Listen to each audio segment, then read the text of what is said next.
어제 싱가포르 정부에서 서킷 브레이커 이후에 1단계를 지나서 2단계를 좀 더 빨리 시행할 수 있을지도 모른다고 발표를 했습니다.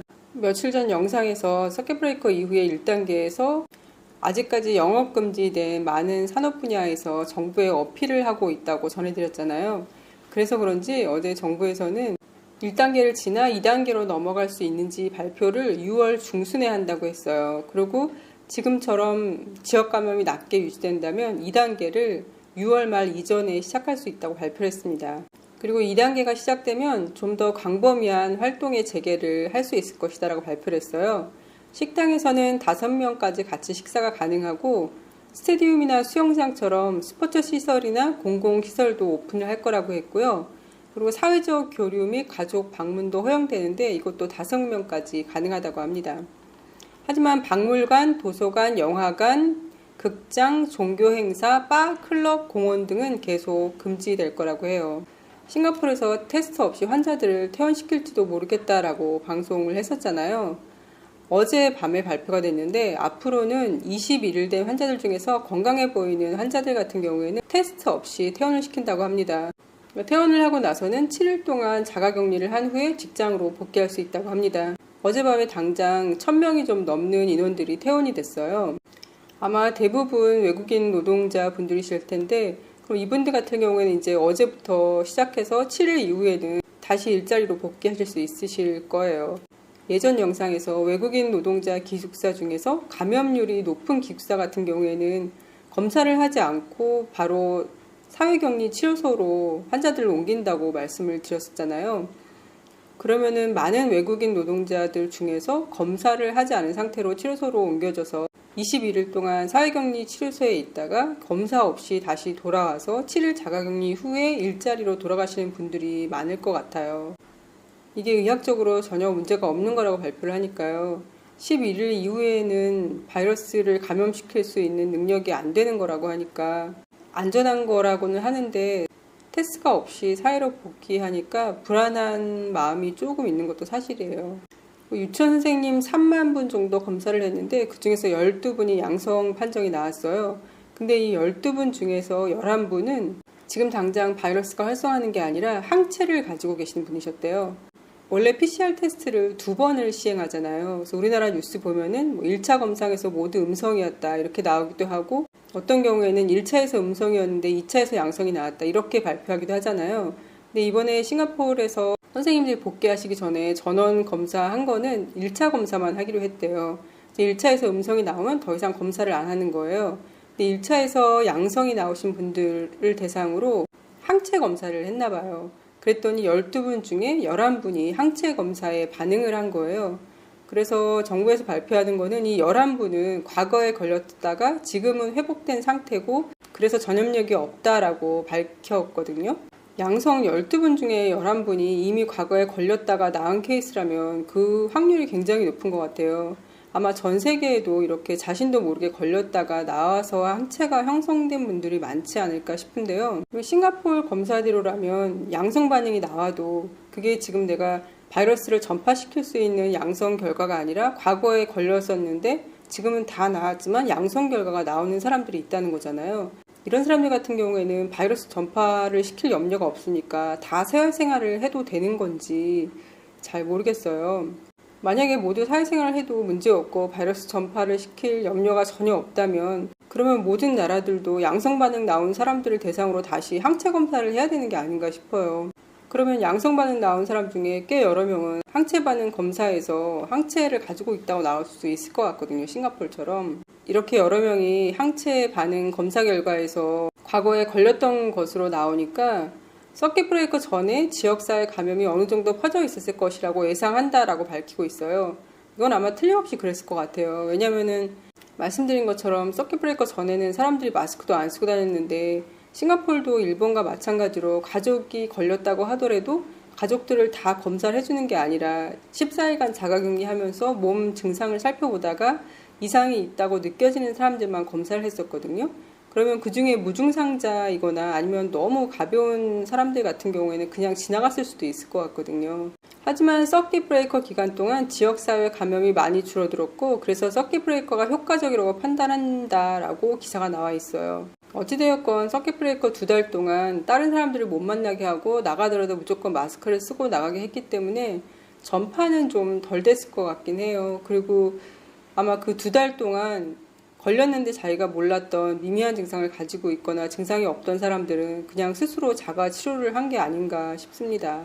와일드 웨시라고 동쪽에 워터파크가 있어요. 여기서 1년 멤버십을 50%를 할인한다고 합니다. 6월 말까지 할 예정이고요. 지금은 이런 워터파크가 다 클로즈된 상태잖아요. 정부가 이제 개장해도 된다라고 하면 그때부터 1년까지 사용할 수 있는 멤버십이라고 합니다. 혹시 관심 있으신 분들은 와일드웨 온라인에 들어가셔가지고 구매를 하시면 된다고 합니다. 5월 27일 기준으로 미국 검사 수가 1,576만이에요. 그 중에 양성 판정이 190만이고요. 이거는 12%에 해당한다고 합니다. 한국 검사 수는 86만 8천이고 양성 판정이 11,000여 명으로 1.3%에 해당합니다. 미국의 검사 수가 압도적으로 많지만 또 양성 반응 역시 압도적으로 많아요. 트럼프 대통령이 한때 한국이랑 비교당할 때 미국 검사 수가 훨씬 많다고 여러 번 자랑을 했잖아요. 그런데 이런 미국의 검사 방법이 틀렸다라고 얘기하는 채널이 있었어요. VOX라는 채널인데요. 채널을 보고 싶으신 분들을 위해서 제가 위에다 걸어 놓을게요. 이 채널 내용은 한국과 미국은 같은 날 감염자가 나왔고 한국의 감염자 수가 많이 올라갔지만 어느 순간 미국이 감염자 숫자가 한국과 같아지고 그 후로는 미국이 감염자 숫자가 훨씬 많이 올라갔다고 그래프를 보여줍니다. 그리고 인구 1000명당 검사 숫자도 미국이 어느 순간 한국보다 훨씬 많아졌어요. 이 영상을 촬영할 당시는 양성률이 한국은 1.5%고 미국은 13%였네요. 영상에서는 양성률이 10% 이하여야지만 검사를 제대로 하고 있는 거라고 얘기를 하고 있어요. 여기에 속하는 나라들이 이탈리아, 일본, 독일, 한국 등이 여기에 속합니다. 일본이 양성률이 10% 이하인 줄 몰랐어요. 저는 더 높을 거라고 생각을 했었거든요. 감염된 사람들 중에서 증상을 보이는 사람들이 빨간색이고요. 그리고 가벼운 증상을 보이는 사람들이 분홍색, 무증상 사람들이 회색이에요.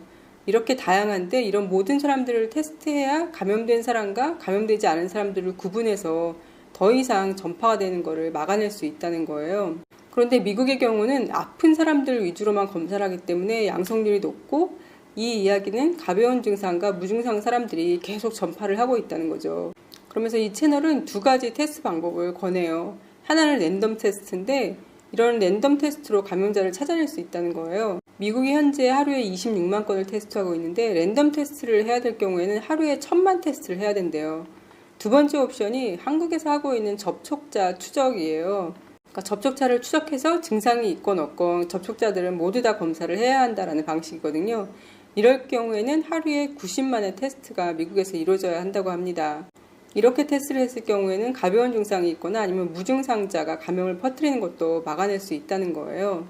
그러니까 한국만 유일하게 지금 테스트는 제대로 하고 있는 것 같아요. 또 다른 채널인 CNBC 인터내셔널에서는 두 번째 파도가 온다면 어떤 모습일까에 대해서 방송을 했어요. 세계 각국의 정부가 경제를 재개하는 것과 락다운을 유지하는 것 사이에서 어떻게 해야 할지를 고민하고 있는데 과거 스페인 독감의 사례를 살펴보면 도움이 될 것이다 라는 내용이거든요. 스페인 독감은 3번의 전염병 유행이 크게 왔었대요. 6월에 한 번 오고 그해 가을에 10월에서 12월에 또 한 번 크게 오고 그리고 그 다음 해 2월에 시작해서 4월까지 또 크게 왔었대요. 그런데 사망률이 첫 번째 유행이 왔을 때가 아니라 두 번째 유행이 왔을 때 사망률이 가장 많았다고 합니다.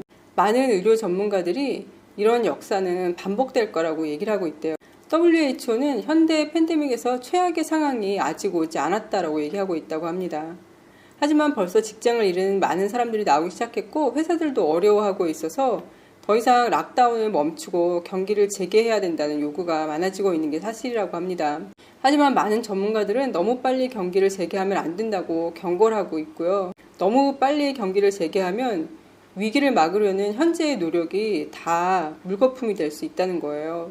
이 전염병이라는 게 정말 굉장히 어려운 병인 것 같아요. 한국 같은 경우에는 검사를 아무리 잘해도 마스크 안 하고 거리 지키기 안 한 감염자 한 명이 여러 명한테 퍼뜨리면 무증상자나 가벼운 증상자들이 또 쉽게 많이 퍼뜨리는 게 지금 보여지고 있는 거잖아요. 스페인 독감 때는 미국은 정부 차원에서 결정하는 기관이 없었대요. 그래서 각 주한테 맡겼는데 그래서 주마다 도시마다 그 결과가 굉장히 틀려졌다고 합니다. 필라델피아와 샌루이스를 비교했는데요. 처음 스페인 독감이 시작되었을 때 사망률이 두 도시가 비슷했대요. 그리고 그 다음 해에 다시 유행할 때 필라델피아에서는 사망률이 굉장히 높아지고 샌루이스는 사망률이 낮았다고 합니다. 그 이유가 필라델피아에서는 사회적 거리두기를 굉장히 늦게 시행했고 하지만 샌루이스 정부는 빨리 개입해서 사회적 거리두기를 유지했는데 그 결과 사망률이 낮았다고 합니다. 스페인 독감 때를 살펴보면 그때도 지금이랑 똑같이 했다고 해요. 학교 클로즈하고 회사들 클로즈하고 그리고 사회적 거리두기 지키라고 하고 마스크 쓰고 다니고 그렇게 했대요. 스페인 독감이 끝나고 경기가 더 빨리 회복된 곳은 스페인 독감이 유행하는 기간 동안 사회적 거리두기를 빨리 그리고 더 오래 한 도시가 더 빠른 경기 회복력을 보였다고 합니다. 이 과거의 증거가 사회적 거리두기가 사망률을 낮출 뿐 아니라 결국은 경제적 이익도 있다는 걸 보여주고 있다라고 이 채널은 말하고 있어요. 물론 스페인 독감하고 지금의 상황을 똑같이 비교할 수는 없다고 얘기하고 있어요. 왜냐하면 스페인 독감은 너무 오래전에 일어났고 지금은 또 그때랑 다른 사회니까 완전히 비교할 수는 없지만 그래도 사회적 거리두기가 굉장히 중요하다는 것을 역사에서 배울 수 있다라고 얘기하고 있습니다. 그래서 마지막에 건강한 시민들이 있어야지 건강한 경제활동도 할 수 있다라고 끝내고 있어요. 한국은 한 번도 락다운을 하지 않고도 중국 다음으로 굉장히 많은 감염자를 냈다가 빠른 속도로 안정을 찾아가기 시작했잖아요. 접촉자 추적을 굉장히 신속하게 하고 다량의 테스트를 해서 더 이상 감염되는 걸 막았고 그리고 일반 시민들도 그만큼 긴장감을 가지고 조심했기 때문에 아마 그렇게 됐을 것 같아요. 다시 2차, 3차 유행이 올 수 있으니까 끝까지 마스크 착용 잘 하시고 사회적 거리두기 잘 하셔서 더 이상 많은 생명의 위험에 빠지는 일 없고 더 이상 의료진들이 너무 고생하는 일이 다시 반복되지 않았으면 좋겠습니다. 그럼 오늘도 건강하세요.